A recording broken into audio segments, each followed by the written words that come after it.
El espresso técnicamente es un método de extracción en el cual el agua caliente pasa a través del café molido fino durante 25 segundos a una presión de 9 bares.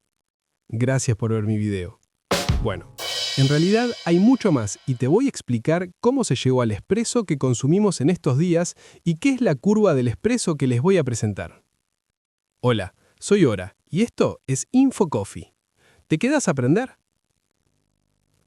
Antes de ir a la curva del espresso, vamos a repasar la evolución que tuvo el espresso para llegar a ser lo que es hoy. Antes de existir el espresso, en 1880, preparar una taza de café decente en una cafetería tomaba como mínimo 5 minutos. Algunos sumergían en ollas los granos de café y luego lo colaban. Otros colocaban el grano molido en un filtro de tela y se vertía lentamente agua caliente, un típico café filtrado. Era tedioso y lento para una cafetería llena de clientes.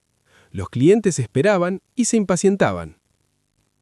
Angelo Moriondo, un hostelero de Turín, veía este problema todos los días en su establecimiento. En 1884 patentó una máquina que usaba el vapor de agua para forzar el agua a través de los granos molidos de café, un sistema de preparación mucho más rápido. Funcionaba, pero entregaba un café quemado y amargo debido a las altas temperaturas. Además, no se podían preparar tazas individuales. Otro avance llegó de la mano de Luigi Bezzera, un fabricante milanés, que en 1901 modificó el concepto de Moriondo para preparar porciones individuales utilizando la presión de vapor. Su máquina podía producir una sola taza en 30 segundos. Pero el vapor solo proporcionaba una presión de aproximadamente 1,5 bares y una temperatura de 120 grados Celsius, muy distante a los 92,9 bares que usamos hoy en día. El café se preparaba rápido, pero era áspero. La Pavoni comenzó a fabricar máquinas comerciales ya en 1905, presentándolas en la Feria de Milán de 1906.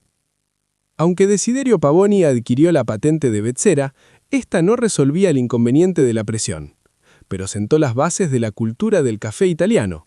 Los trabajadores paraban a tomar un café de pie en la barra y luego se marchaban. Ya formaba parte de la cultura italiana. La velocidad era la premisa. Pero aquí es donde todo cambia. Lo que viene a continuación no es solo una mejora, es el nacimiento del espresso tal como lo conocemos hoy. La verdadera solución y el salto de calidad llegó en 1938, cuando Achille Dagia inventó la máquina de palanca de pistón con resorte. La palanca de accionamiento manual sustituiría la presión de vapor. Con ella se lograrían generar entre 9 y 10 bares de presión, manteniendo una temperatura entre 92 y 96 grados Celsius. Esto cambió la extracción por completo. Más presión y menos temperatura permitía extraer cafés más aromáticos sin los compuestos amargos. Y lo más importante, por primera vez el espresso generó la crema, esa capa de espuma de color marrón dorado que indicaba la extracción de aceites del café, logrando así un sabor más complejo y auténtico. El sistema de palanca era genial, pero requería de mucha fuerza y depende mucho de la formación del barista, quedando expresos inconsistentes uno tras otro. Aquí aparece Ernesto Valente, el fundador de Faema, quien decidió sustituir el pistón manual por una bomba volumétrica eléctrica. Esta bomba nos permitía alcanzar los 9 bares de presión de forma estable, sin depender del brazo del barista. El espresso moderno. Gracias a esta bomba de presión se estandarizó la crema y el sabor que hoy conocemos como un espresso perfecto. Ahora bien, hablamos de la importancia de la temperatura en la extracción y por ahora lo tenemos muy bien resuelto con un intercambiador de temperatura sumergido en la caldera principal. Si bien el resultado es bueno, la cafetera calentaba hasta llegar a la temperatura deseada, se apagaba. En las máquinas profesionales con grandes calderas, la estabilidad térmica era aceptable, pero en las pequeñas máquinas hogareñas era un desastre. Cuando bajaba a cierta temperatura, volvía a encender creando picos que van de los 85 a 105 grados Celsius sin saberlo. Pero para perfeccionar el sistema, Andy Schechter, un entusiasta del café de New York, en 2001 instaló un controlador PID industrial en su cafetera doméstica Rancilio Silvia. PID viene de las siglas de proporcional, integral y derivado. Es un algoritmo de control matemático que regula la temperatura con precisión extrema.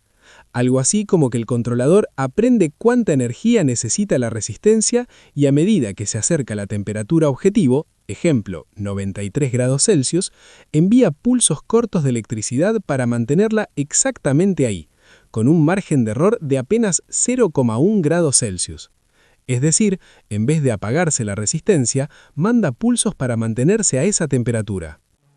Andy compartió su experimento en foros de Internet revolucionando el mundo del café al demostrar que se podía eliminar la inestabilidad térmica de las máquinas pequeñas. Más tarde, marcas como La Marzocco y Betsera comenzaron a integrarlos de serie en modelos profesionales y de alta gama. Ahora bien, ¿qué sucede realmente durante la extracción? Voy a detallar la curva del espresso, es decir, qué es lo que sucede en esos 25 a 30 segundos a la condición de 92 grados Celsius con 9 bares. Antes de seguir con la curva del espresso, te pido un favor. Te suscribís, así me ayudás a motivarme para seguir generando contenido. Ahora sí, vamos con la curva del espresso. En los primeros 5 a 7 segundos se produce la preinfusión y la rampa de subida. Es donde se saturan los granos de café y se comienza a disolver los compuestos más solubles, ácidos y aromáticos ligeros. Si tomaras esta porción de la extracción, tendrías un líquido intensamente amargo y muy ácido. Luego, de 7 a 20 segundos, se alcanza el punto óptimo. Los azúcares se disuelven, creando dulzor y cuerpo. Acá es donde nos aportan notas a chocolate y caramelo, aunque obviamente dependen del nivel de tueste. Tengo un video que explica los niveles de tueste. Volviendo a esta etapa, los aceites del café se emulsionan en el agua, creando una textura cremosa. Después de 20 segundos, se empiezan a extraer los compuestos más pesados y amargos, taninos y lactonas de ácido clorogénico. Cuanto más tiempo pasa el agua, más amargo se vuelve el café. Por esa razón, si tarda demasiado tiempo para llegar a los 30 mililitros, se produce una sobreextracción y predomina el amargor. El amargor es un sabor persistente y seco, detectado principalmente en la parte posterior de la lengua. Por el contrario, si se llega demasiado rápido a los 30 mililitros, se produce una subextracción y se obtiene un café agrio y ligero. Agrio se refiere a una acidez no deseada, es decir, una reacción física inmediata de contracción en las mejillas y salivación intensa, como el de una fruta no madura. Lo fantástico del sistema de palanca es que nos ayuda a llegar a un equilibrio.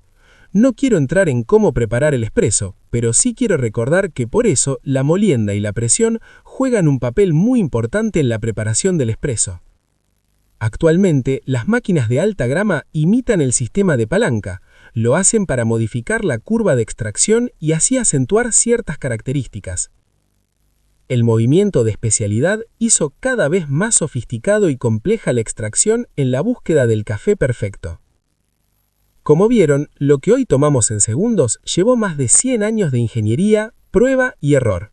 Si aprendiste algo, dale al like y suscríbete, que me ayuda un montón a seguir comprando café para los videos.